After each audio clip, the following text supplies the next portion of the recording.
What up, YouTube? It's Eclipse here. Today we're going to watch the film theorist, Film Theory, Matt Pat, his newest video. Is Thanos worthy of Thor's hammer? I'm going to have to disagree with you. I mean, technically anything could be a theory. With his gauntlet doing what it does, half the people gone. Does to be worthy, do people have to know you're worthy? Because all you need is like half, you destroy half the world. Okay, so that's gone. Maybe he'll use that in the equation. Let's just get this over with. You know, in 3, 2, 1. Spoiler warning for Avengers Endgame. Give up, Thanos. You're finished. We're tired of your memes. They're as good as dead. I mean, they're on Facebook. I mean, you used to be blue, but now you're purple. You can't even purple right. You're just blue in 2012. It'll just be another meme. It might be another meme. Were you expecting something to happen? I was kind of hoping I was worthy of Mjolnir and I could just kind of summon it. Hold on, I'm getting a text. He's gonna define the word worthy now. What? Stop calling me. I will not help you fight. I made that clear last Thursday. Awkward. It's like Cell in the Cell games. I'm not taking the chance. I have to turn this down.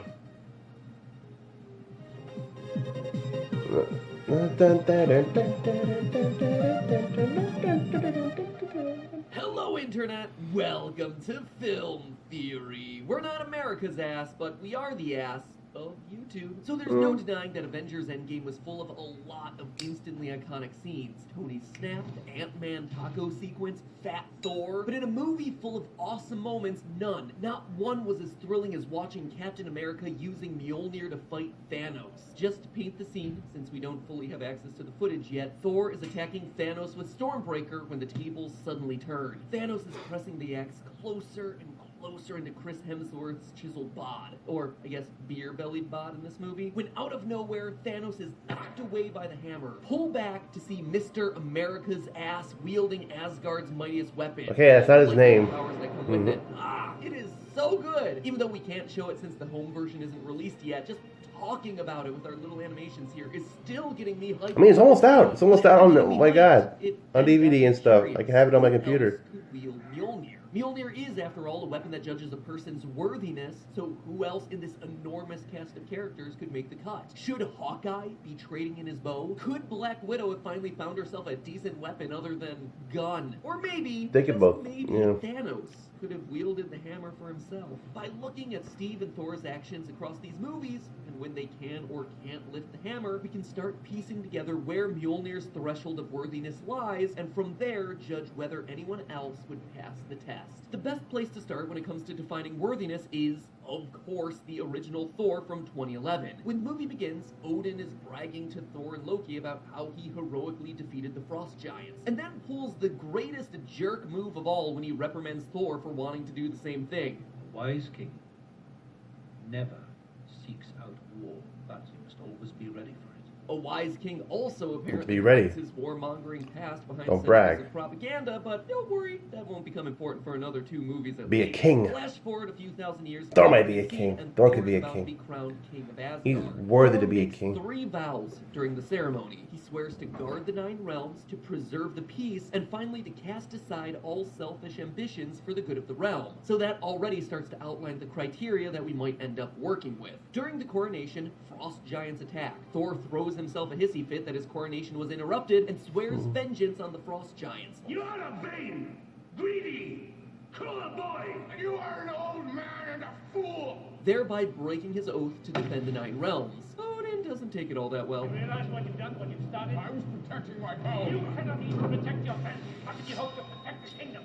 You are unworthy of these realms.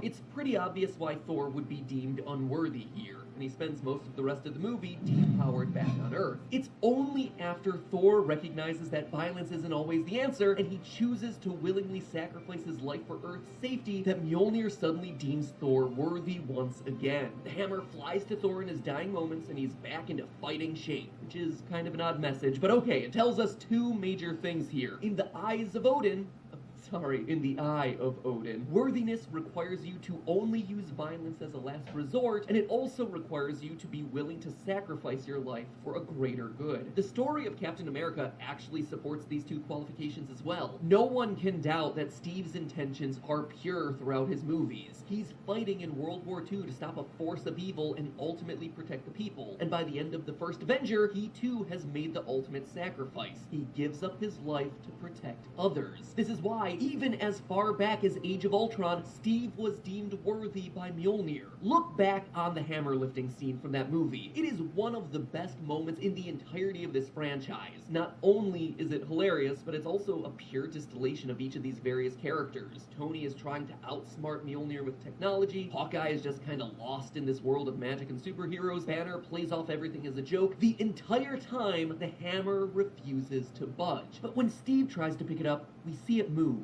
Ever so slightly, but it does move. Back then, I think most of us wrote that scene off as Captain America almost being worthy to lift the hammer, but not quite being all the way there. However, looking back on the scene now that Endgame has happened, the truth is clear. It was a clue. Captain America could lift the hammer the entire time. He just played it off like he couldn't in order to not stand out above the others. As director Anthony Russo himself confirms, quote, "In our heads, he was able to wield it. He didn't know that until that moment in Ultron when he tried to pick it up, but Cap's sense of character and humility, and out of deference to Thor's ego, Cap in that moment, realizing he can move the hammer, decides not to," end quote. That's why in Endgame, Thor calls out. I knew it. Thor, like us, suspected that something else was going on, but couldn't be 100% sure until it actually happened. And in hindsight, it actually puts an even more interesting twist on this moment from the first Avenger. You don't give up, do you?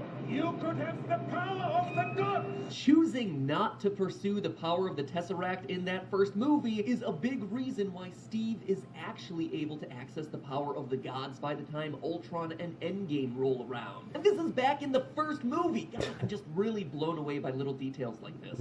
Really impressive. Anyway, the moral here is that power is granted to those who don't seek it out. Cap being worthy all the way back in Ultron may also explain another key moment in the franchise. Remember what Odin says. Whosoever holds this hammer, if he be worthy, shall possess the power of Thor. So really, He always Cap, was. from the moment he touches the hammer, is working Lost his with way. the power of Thor. So maybe that's how a normal human like Steve Rogers would be able to hold back Thanos' fully stoned gauntlet at the end of Infinity War. Just a thought. And yes, I know that the co-writer of that movie, Christopher Marcus, said it was because Thanos was dumbfounded at the brazenness of Steve thinking he could hold back a Titan. But that's kind of dumb. It was totally the power of Odin. That is my personal canon now. Anyway, this all brings us to the main question of the day. Who else could pass Mjolnir's test by the end of Endgame? Surprisingly, it's more than you might think. Let's start off with the obvious one. Tony. The Tony Stark who appears in Endgame is a far cry from the Tony Stark who failed to lift the hammer back in Age of Ultron. At the time, he was arrogant and selfish, but his overconfidence is something that he largely loses in the wake of Ultron's destruction of Sokovia. Just like Thor's time on Earth, He could be worthy now. Sokovia taught If he Odin was that others were suffering around. because of his actions, and that he needed to be more spoilers. responsible. My bad. But even at the end of that movie, he still wasn't worthy because he was selfish. It wouldn't be until Infinity War that Tony would actually overcome that other barrier. Him hopping aboard Thanos' ship was him giving up what he loved. Pepper Potts for the good of Earth. He didn't anticipate coming home from that trip. Yeah, he backslides a little bit at the beginning of Endgame, but by the time of the snap, he's back very solidly into the worthy column, sacrificing a perfect life with his family for the greater good. Which honestly makes his sacrifice that much more unfortunate, since as we saw at the end of Thor, the power of Mjolnir can actually bring those on the brink of death back to life. So instead of that prolonged, tearful goodbye with Peter and Pepper, they should have just given him the hammer and revived him. But they didn't, and now he's dead. Moving on, Natasha Romanoff, aka Black Widow. When she's first given the chance to try lifting Mjolnir during the Ultron scene, she declines it by claiming, That's not a question I need answered. well, maybe not you, Natasha, but we all do. Now, admittedly, Natasha has a spotty past of assassination and murder. I got red in my ledger? But when you actually look at her behavior throughout the MCU, she's done nothing but selfless acts her entire life in an attempt to atone for her mistakes. And even those past mistakes weren't really her fault to begin with. She was kind of forced into them multiple times. As she herself says in Endgame, I used to have nothing.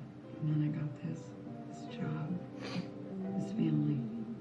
I was better because of it. Her commitment to self-sacrifice for a greater good is ingrained in her character. In Winter Soldier, she exposes Alexander Pierce's evil schemes, knowing that, in the process, she'll also be exposing her own crimes, which will then force her back into hiding. She then signs the Sokovia Accords because she believes that the heroes do need to be more accountable, but then she goes on to help Captain America in his own personal quest to find justice, which causes her to again have to adopt status as a fugitive. So basically in Civil War, she's giving herself the worst of both worlds, all in pursuit of helping others. Even on her normal missions, she's willing to lay down her life. 5 years ago, I was escorting a nuclear engineer out of Iran, but the Winter Soldier was there. I was covering my engineer, so he shot him straight through me. As for the other half of worthiness, Black Widow doesn't actively choose to fight, and even warns those who are more worthy than herself against entering battle. You know what's about to happen. Do you really want to punch your way out of this one? And like I alluded to earlier, she is a weapon that was created by other people. She didn't choose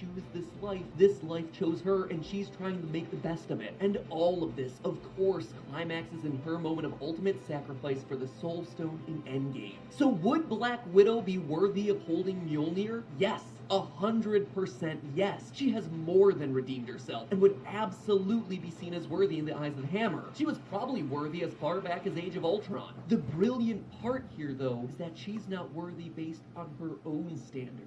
The choice to have her not lift the hammer in Ultron showed that external signs of worthiness don't matter to her. It's more about how she feels about her own character, which is, again, sad, since had she tried to pick up the hammer and been successful, she would have seen that she's not as irredeemable as she thought. I had this dream, the kind that seems normal all the time, but when you wait, that I was an Avenger, that I was... They had something. Assassin, they made me. And that, again, is what makes these movies so awesome. Strong, emotional theming. Adding yet another level of insult to injury is the fact that if she hadn't sacrificed herself for the Soul Stone, her plus Mjolnir would have been a lot more useful in that final battle against Thanos than Hawkeye. I mean, Hawkeye just runs with the gauntlet and then hands it off to the evil Nebula. Good job there, buddy. And because of your murder spree as Ronin at the beginning of the movie, there is no chance that Clint is passing muster. Meanwhile, Black Widow plus a godlike hammer? Add her to that girl power shot, my friends. Speaking of girl power, what about another strong female from the series? During an interview with BuzzFeed Brazil a few months back, Brie Larson made the claim that Captain Marvel was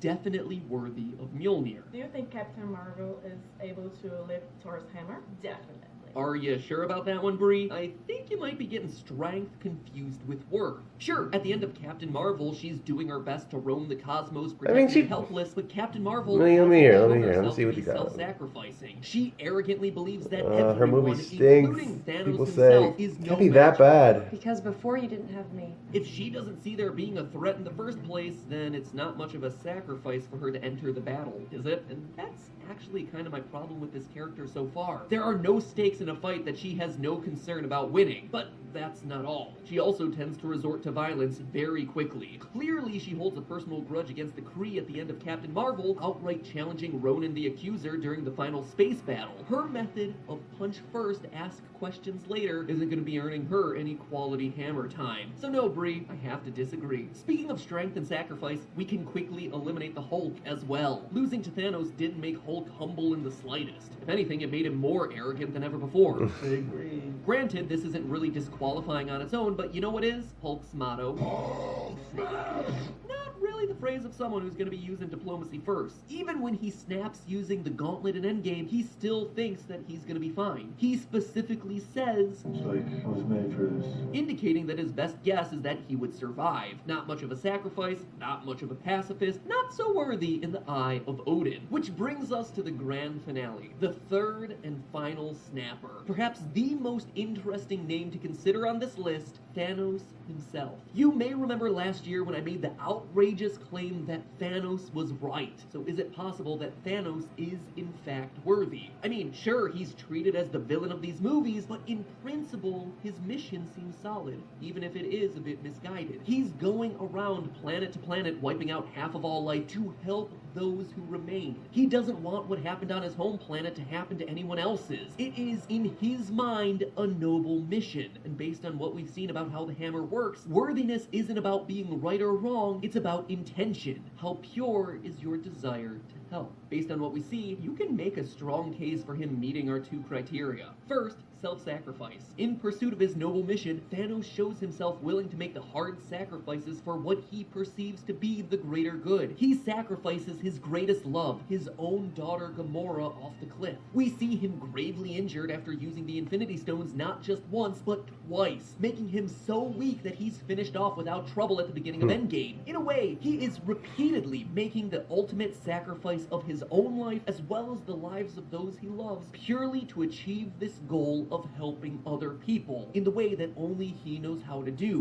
One clip alone sums this up best. What did it cost? Everything. As for avoiding violence as a first resort, yeah, you could argue that he does this too. In Endgame, he sits around and waits until all the other heroes attack him. He doesn't seek out the violence, he lets it come to him. On an even bigger scale though, he just sits around on his floating space throne and waits for literally the entire series, only choosing to step in to fight when it's clear that no one else is going to be able to help him accomplish his mission. But perhaps the biggest point in his favor is that once he accomplishes his elimination of half of all life, he stops. From what we see on Gamora's home planet and on Earth, Thanos only pursues violence insofar as it's necessary for the task that he sets out to do. Could he have killed more people? Absolutely, but he doesn't. At least he doesn't until they continue to bring the fight back to him. Why did that bring you back to me?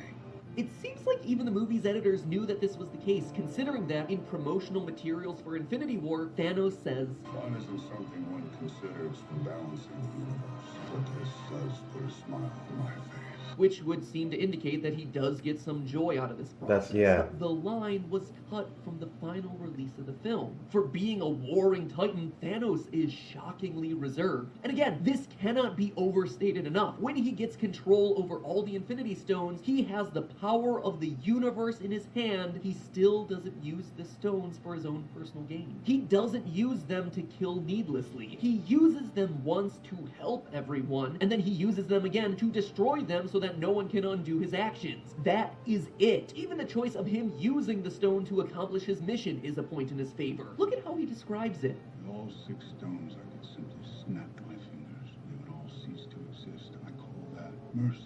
It's a clean way of killing. It's not violent or painful. Like he says, it is a merciful way to go. He's clearly thought this through for the best interests of everyone. All those who live, as well as all those who are gonna die. So is Thanos actually worthy of wielding Mjolnir? While there's a great case to be made for Thanos, there is one final consideration. He's helping people who aren't looking for help themselves. Sure, his goals may be noble, and yes, he may only commit as much violence as he needs to in pursuit of that mission, but he's also imposing his will on others without their You got rid of the best They of didn't ask Avengers for when you help, did and it, yet so Thanos like, comes why storming the... into their planet to outright tell them what to do with extreme actions of violence. Is that the definition of worthy? No. No, it's not. This would be the deal breaker. At least, it would be the deal breaker for most people. But remember, we're not worried about most people. We're worried about one person in this franchise in particular. Odin. Odin is the one who cast the charm on Mjolnir. And this whole time, we've been asking, what is worthy in the eye of Odin? It's easy to forget that Odin himself, like Thanos, was a conqueror. Odin subjugated the 9 realms because he too thought that it was an act that served a greater good. According to Hela in Thor Ragnarok, he slaughtered untold amounts of people to achieve this goal. Has no one been taught our history? I was his weapon in the conquest that built Asgard's empire. One by one, the realms became ours. It was only after he finished his task that he decided to become a peaceful king. Thanos' quest actually falls into the same territory. Be violent and be hated while you're taken over, but retire and let those who remain be peaceful after it's all over. As Thanos himself says, The hardest choices require the strongest will. something Odin would be inclined to agree with. So is Thanos worthy of Mjolnir? I would have to say that in the Marvel Cinematic Universe, yes, he is worthy. In most people's definition of worthy, I'd say no, but based on the evidence that we see across all these movies, as well as the morals of Odin, the man who made the enchantment in the first place, Thanos is within the bounds of worthiness. He should be able to lift Mjolnir. Maybe that's why he's able to stop Stormbreaker in the final Endgame scene. Maybe that's why it doesn't end in the way how it should have ended proposed, with Thor launching the hammer at him and just perma-pinning him down. It actually opens up a lot of really interesting avenues. But now he's dead, with without realizing that he was worthy in the first place, just like Natasha and Tony. Man, if only people had stopped and asked themselves this question before they got into a climactic final battle. Hindsight is 2020, which is useful in the Marvel Cinematic Universe considering you have a time stone that turns things backwards in time, so bring back Thanos, and Black Widow, and Tony, and let them wield the power of Thor. It would be so cool! A three-way battle royale with the hammer. If you make that happen, Disney, that is the thing that'll get me to subscribe to your new Disney Plus subscription service. But hey, that's just a theory. A film theory. And cut.